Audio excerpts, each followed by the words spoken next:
Hello friends, നമ്മളിപ്പോൾ നിൽക്കുന്നത് നമ്മുടെ പച്ചക്കറി തോട്ടത്തിൻ്റെ മുമ്പിലാണ്.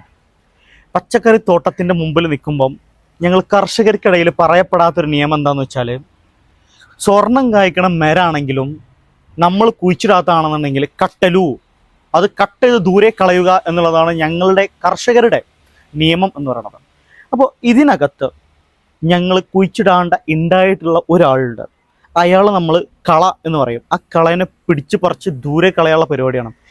ആ അസുലഭ സുന്ദര നിമിഷമാണ് നിങ്ങളെ ഞാൻ കാണിക്കാൻ പോകുന്നത്. ഓക്കെ, അപ്പം ഞാനത് പിടിച്ച് പറിച്ച് കളയാണ്. മെല്ലെ പറിക്കുന്നു. ഒരാളല്ല, 2 പേരുണ്ടെന്ന് തോന്നുന്നു. ഓക്കെ, അപ്പം കുറച്ച് ദൂരെ കളയാണ്. ഈ സാധനത്തിനെ കുറിച്ച് പറയുകയാണെങ്കിൽ ഒരുപാട് കാര്യങ്ങൾ നമുക്ക് പറയാനുണ്ട്. ഇപ്പം നമ്മൾ പറയില്ലേ, ഈ ഡയലോഗൊക്കെ അടിച്ചുകൊണ്ടിരിക്കുന്നത് നീ എന്നെ ഞൊട്ടും എന്നൊക്കെ പറയില്ലേ. അപ്പം അങ്ങനെ ഞൊട്ടിക്കളയുന്ന സാധനമാണ് ഈ ഞൊട്ടങ്ങ എന്ന് പറയുന്നത്. ആ ഞൊട്ടങ്ങയാണ് ഈ കാണുന്നത്. കണ്ടോ, 1 ഞൊട്ടങ്ങ, 2 ഞൊട്ടങ്ങ, അങ്ങനെ എന്തോരം ഞൊട്ടങ്ങളാണ് ഇവിടെ കാണുന്നത്. അപ്പോൾ ഇതിനെ വിളിച്ച പേരാണ് ഞൊട്ടങ്ങ. കണ്ടോ, ഈ